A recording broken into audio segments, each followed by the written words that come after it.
Perhatian, tayangan ini mengandung kelucuan dari tingkah laku murtadin yang mengaku-ngaku menjadi ustadz, kiai, ulama, bisa membaca dan mengkaji Al-Quran, mampu mengkaji kitab kuning, serta pernah mondok di pesantren dan sebagainya. Padahal semua itu bohong sehingga mengundang gelak ketawa bagi kita yang paham. Walaupun kata non-muslim seorang murtadin bisa membaca Al-Quran, tetapi bagi seseorang yang paham Al-Quran adalah tidak, sebab makhraj dan fasahahnya hancur. Sungguhnya, pembuktian kebolehan membaca Al-Quran ialah sebagian tes kecil saja untuk membuktikan para murtadin adalah benar-benar mantan Islam dan bukan buatan angan-angan mereka. Jika Anda tidak suka dengan tayangan ini, kami sarankan untuk tidak dilanjutkan. Tapi jika Anda ingin mengetahui informasi lebih sebagai pengetahuan tambahan, silahkan lanjutkan tayangan video ini. Disclaimer, admin LQ Channel tidak bertanggung jawab jika ada pihak-pihak yang sakit hati dan tersinggung. Konten ini dibuat hanya untuk mencari kebenaran hakiki. Bismillahirrahmanirrahim. Iyad'una min dunihi illa inatha wa iyad'una illa syaittanan marida. La'anahullah wa qala lattakhidhanna min ibadika nasiban mafruḍa wa la'udillannahum wa la'umanniyannahum wa la'amurannahum falayubtikunna adhanal an'am wa la'amurannahum falayughayyirunna khalqallah wa man yattakhidhish syaitana waliyyan min dunillah faqad khasira khusranan mubina. Shadaqallahul azim. Yang mereka sembah selain Allah itu tidak lain hanyalah berhala, dan dengan menyembah berhala itu mereka tidak lain hanyalah menyembah setan yang durhaka yang dilaknati Allah. Dan setan itu mengatakan, saya benar-benar akan mengambil dari hamba-hamba engkau bahagian yang sudah ditentukan untuk saya, dan aku benar-benar akan menyesatkan mereka dan akan membangkitkan angan-angan kosong pada mereka, dan akan menyuruh mereka memotong telinga-telinga binatang ternak, lalu mereka benar-benar memotongnya, dan akan aku suruh mereka merubah ciptaan Allah, lalu benar-benar mereka merubahnya. Barang siapa yang menjadikan syaitan menjadi pelindung selain Allah, maka sesungguhnya ia menderita kerugian yang nyata. Maha benar Allah yang maha agung atas segala firman-Nya. Alhamdulillah, ikhwatillah, berjumpa kembali di channel kesayangan kita, di channel yang insya Allah terus menerus menyiarkan kebenaran Islam dan melawan segala fitnah tuduhan yang dilakukan oleh oknum yang tidak bertanggung jawab kepada Islam. Untuk itu, kami ucapkan banyak terima kasih kepada ikhwatillah yang ikut berpartisipasi menyebarkan syiar ini, menyebarkan dakwah ini melalui share, subscribe, like, komen, dan lain sebagainya. Semoga Allah Subhanahu wa taala membalas kebaikan ikhwatillah dengan balasan yang berlipat ganda. Bagi sahabat-sahabat yang ingin bersama-sama untuk bergabung menyiarkan kebenaran Islam dalam rangka membentengi akidah kaum muslimin, silahkan klik saja tombol subscribe-nya. Semoga berkah dan bermanfaat untuk kita semuanya. Amin ya Allah ya rabbal alamin. Nah, ikhwatillah, saya sudah tidak sabar ingin menampilkan videonya. Akan tetapi sebelum ke video, saya akan kenalkan terlebih dahulu murtadin ini secara singkat. Murtadin ini berasal dari keluarga yang taat, keluarga yang haji semuanya. Bahkan orang ini dulunya pernah mondok di pesantren dan mengikuti musabaqah tilawatil Quran. Namun apa yang terjadi tatkala orang ini memberikan kesaksian? Nah, kita akan saksikan videonya seperti apa, dan kita akan saksikan kekocakannya seperti apa, ikhwatillah. Silakan kita akan saksikan bersama. Namun sebelumnya, ikhwatillah, saya ingatkan bahwa saya mereaksi ini bukan untuk menertawakan dirinya, tidak. Karena Nabi Shallallahu Alaihi Wasallam dilarang untuk menertawakan orang, menertawakan makhluk Allah Subhanahu wa taala. Akan tetapi yang kita menjadikan tertawa atau kita menjadi senyum itu karena tingkahnya gitu ya, karena tingkahnya dia mengaku Islam, dia mengaku haji, mengaku musabaqah tilawatul Quran, tetapi tatkala dia membacakan ayat suci Al-Quran jauh panggang daripada api, tidak sesuai dengan apa yang diklaimkannya gitu. Apalagi ini Al-Quranul Karim, kitab suci umat Islam, lalu kemudian dipintirkan, disalahkan cara bacanya. Nah, untuk itu kami akan hadir di sana dan kita akan membenarkan bagaimana cara baca Al-Quran yang benar menurut bacaannya, gitu ya. Nah, kita akan saksikan videonya seperti apa. Silakan ikhwatillah. Semuanya, nama saya Widya. Saya dari Muslim. Saya berlatar belakang keluarga semua haji, termasuk saya. Orang tua saya Islam Muhammadiyah. Saya sekolah pesantren, tepatnya di kota Sulawesi. Dan di pesantren itu saya pernah mengikuti namanya MTQ atau STQ. Dan di situ juga saya pernah selama Muslim saya sudah pernah menjalani yang namanya kalau khatam Al-Quran ya, khatam Al-Quran.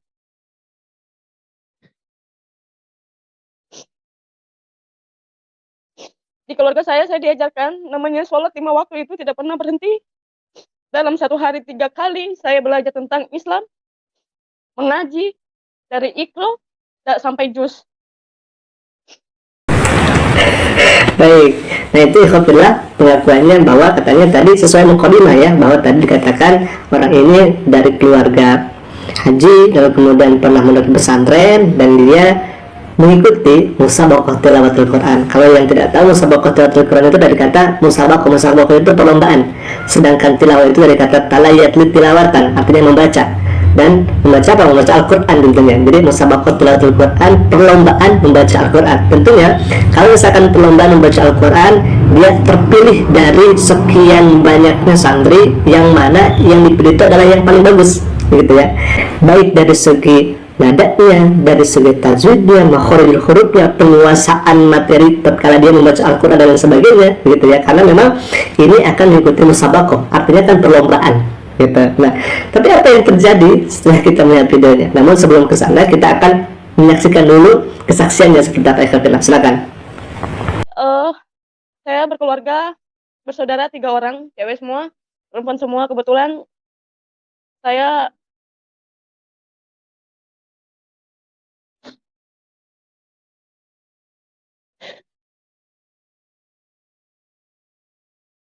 memilih Tuhan Yesus.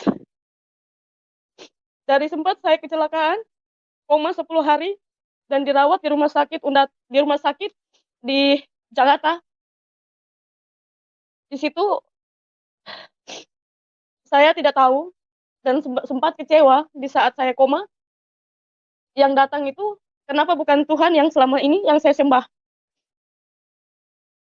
Saya heran, di saat saya koma itu jidat saya ditepuk dengan kata, maukah engkau mengikut saya?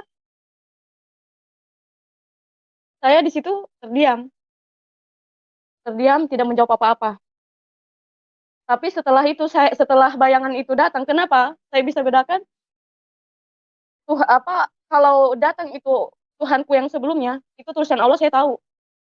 Tapi ini datang dengan tongkat yang 1 meter, itu Yesus salib ya. Katanya tatkala ibu sakit ya, tatkala ibu ini sakit, kenapa katanya yang datang itu bukan Allah Subhanahu wa taala, tapi yang datang itu malah Yesus. Begitu ya.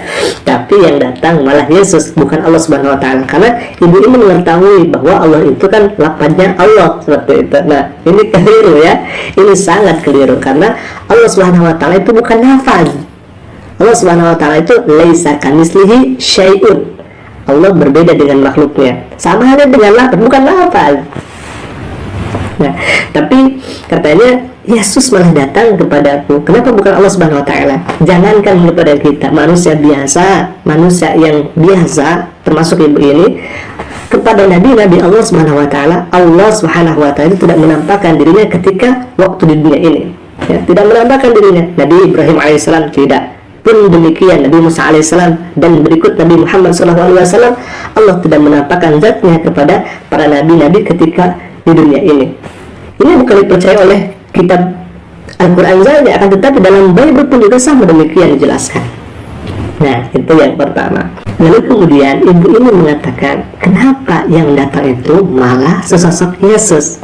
Pertanyaannya, apakah ibu yakin bahwa yang datang itu adalah sesosok Yesus? Karena yang saya ketahui bahwa yang namanya rupa Yesus itu ada banyak. Ada banyak. Kalau misalkan tidak percaya, silakan ibu lihat ya. Nah, jadi ini rupa Yesus ada berapa nih? Kalau misalkan itu lebih dari 10 ya. Masing-masing percaya bahwa yang digambar ini adalah Yesus. Masing-masing orang yang menggambarnya percaya bahwa yang digambar ini adalah Yesus. Coba kira-kira ibu ini melihat sosok Yesus yang mana? Berarti kalau misalkan mungkin Yesus itu banyak. Ya, nah itu yang pertama. Yang kedua, biasanya orang yang melihat sesosok yang dianggap Yesus itu, biasanya, kenapa saya katakan biasa? Karena saya pernah mereaksi orang itu dan saya melihat kesaksian-kesaksian yang ada. Nah, biasanya orang itu mempunyai masalah sebelumnya, yang pertama, atau yang kedua, orang itu terkait cinta kepada non-muslim, ya, dalam hal ini orang Nasrani, gitu. Nah, biasanya yang paling umum adalah seseorang yang dulunya Muslim, lalu kemudian menikah dengan lawan jenisnya atau laki-lakinya itu non-Muslim, nah, non-Muslim. Sehingga kan dalam Islam ini sangat bertentangan. Ini dalam akidah umat Islam sangat tidak diperkenankan menikah dengan bukan seagama. Jadi pada waktu bersamaan orang ini sudah keluar jalur dari agama Allah Subhanahu wa taala. Artinya orang ini sudah membangkang atas perintah Allah Subhanahu wa taala. Pada waktu itu sangat mudah yang namanya setan iblis untuk menyesatkan orang ini. Lalu kemudian muncullah sesosok yang dianggap Yesus itu. Atau bukan itu saja, atau yang saya ketahui ya, yang saya reaksi, atau sebelumnya itu dia adalah seorang dukun atau seorang paranormal. Kalau misalkan keadaannya seperti ini, tentu dukun atau paranormal ini kalau misalkan melihat dari agama ya, kacamata agama, sangat tidak dibenarkan dalam Islam. Kahin ya, dukun itu tidak diperbolehkan, apalagi kita menggali atau memperdalami ilmu kedukunan, itu sangat diharamkan oleh Allah Subhanahu wa taala. Dan orang yang seperti ini suka didatangi oleh sesosok yang seperti itu, ya, orang yang sosok seperti itu yang dianggap Yesus itu, sehingga sangat mudah untuk tergelincir kepada jurang kesesatan. Itu yang kedua. Yang ketiga, biasanya ini yang saya pahami dan saya lihat ya kesaksiannya, biasanya orang itu yang dulunya Muslim lalu kemudian nyoba-nyoba pergi ke gereja dan nyoba-nyoba beribadah seperti orang non-Muslim, padahal orang itu Islam. Nah, lalu kemudian karena dia sudah terbiasa, lalu datanglah sesosok yang dianggap Yesus itu. Jadi tidak lepas daripada itu. Ini biasanya ya, yang saya lihat dan yang saya reaksi. Silakan kalau tidak percaya, lihat di kesaksian-kesaksian sebelumnya. Seperti yang ada yang mengatakan bahwa Tuhan itu 3 meter. Dari mana? Dia mengikuti KKR, padahal dia itu adalah seorang Muslim. Nah itu, ada juga yang pergi ke gereja padahal orang itu Muslim, lalu kemudian didatangilah sesosok Yesus. Ada juga yang dulunya seorang dukun atau yang pergi ke dukun. Nah itu juga sama, didatangi oleh Yesus begitu. Dan kita tidak pernah temukan para ulama, para ustadz, para asatidah, para kiai melihat sesosok Yesus itu. Tidak kita temukan. Kenapa? Karena mereka imannya kuat dan mereka selalu berlindung kepada Allah Subhanahu wa taala sebagai Tuhan yang benar, sebagai sesembahan yang hak. Itu ikhwafillah. Nah, kita akan lanjutkan lagi videonya ikhwafillah. Silakan. Bagaimana saya yakin mengikut Tuhan Yesus? Suami saya itu yang semakin menguatkan saya. Suami saya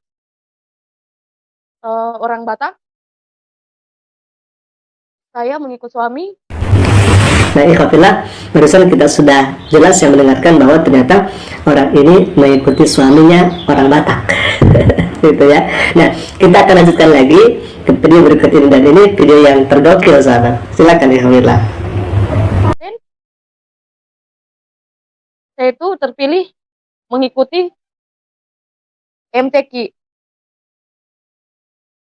Orang masih meragukan kalau saya itu katanya sudah Kristen.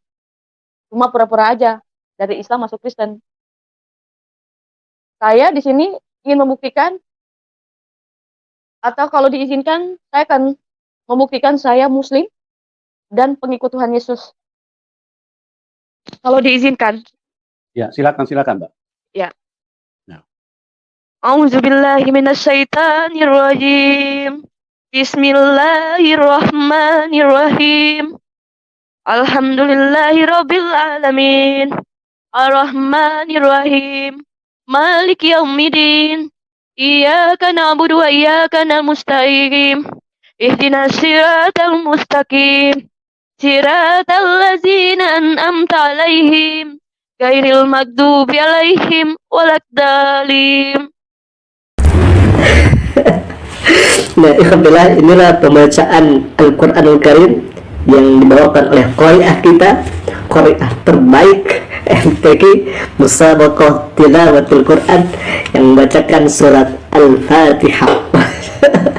Masya Allah.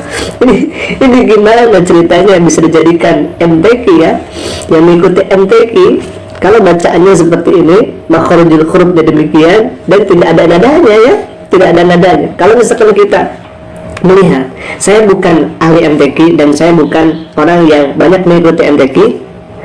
Kalau misalkan saya melihat orang yang mengikuti MTQ itu tidak demikian, dari nadanya, lalu kemudian dari makharijul hurufnya, dari segi tajwidnya pun juga sama, diatur luar biasa, gitu ya. Minimal ya. Sekali lagi, saya bukan ahli dari yang namanya Musabaqah Tilawatul Quran, tapi yang saya tahu, walaupun saya soalnya pas-pasan dan saya tidak mengaku bahwa saya suka mengikuti MTQ, tapi yang saya lihat seperti ini, ikhwafillah. A'udzu billahi minasyaitonir rajim. Bismillahirrahmanirrahim.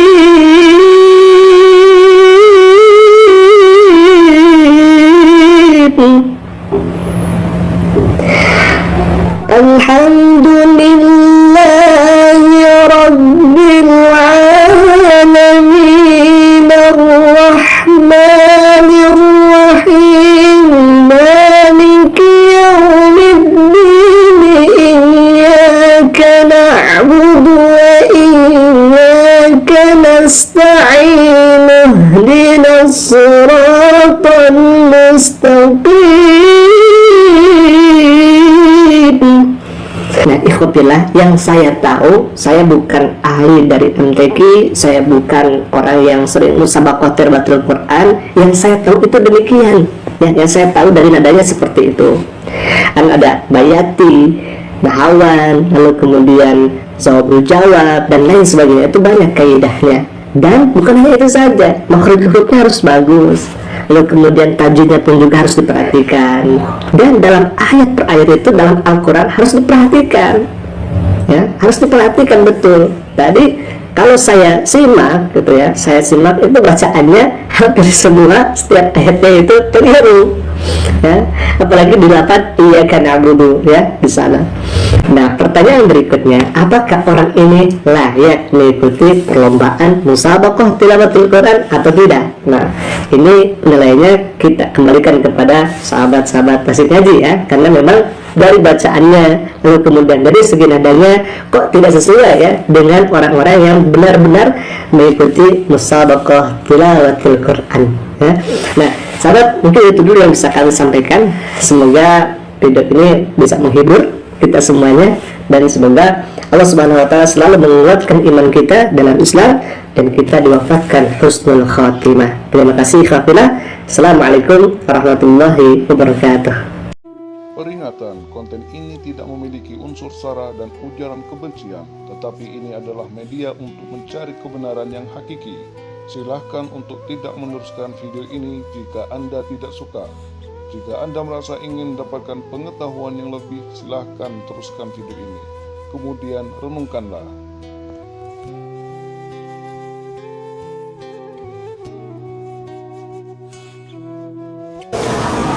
Dari tadi saya tunggu-tunggu ayatnya tidak ada yang disebutkan, yaitu Yohanes 17 ayat 3. Itu adalah Yesus yang bersyahadat.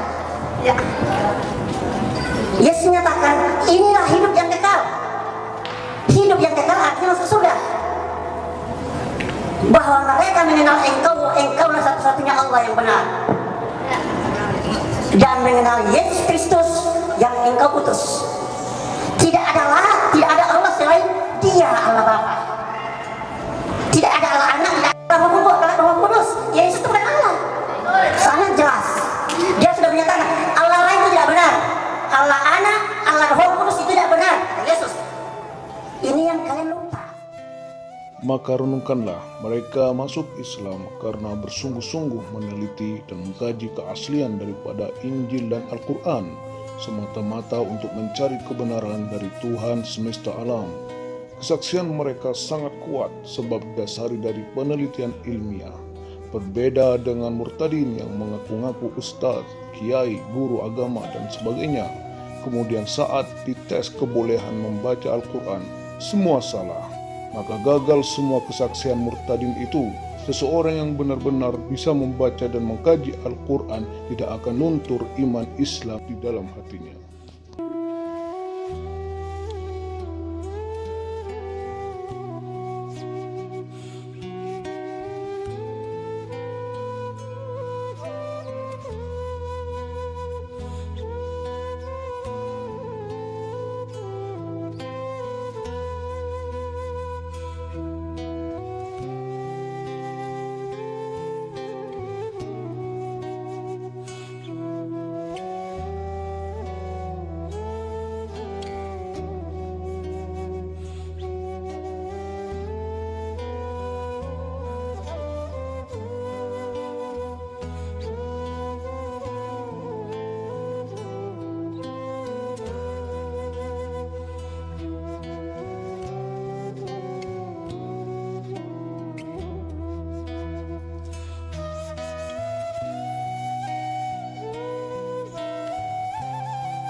Sahabat yang beriman, Al-Quran adalah wahyu terakhir dari Tuhan Allah yang diturunkan kepada Nabi Muhammad sebagai petunjuk, peringatan, dan penyempurna dari kitab-kitab sebelumnya untuk seluruh umat manusia.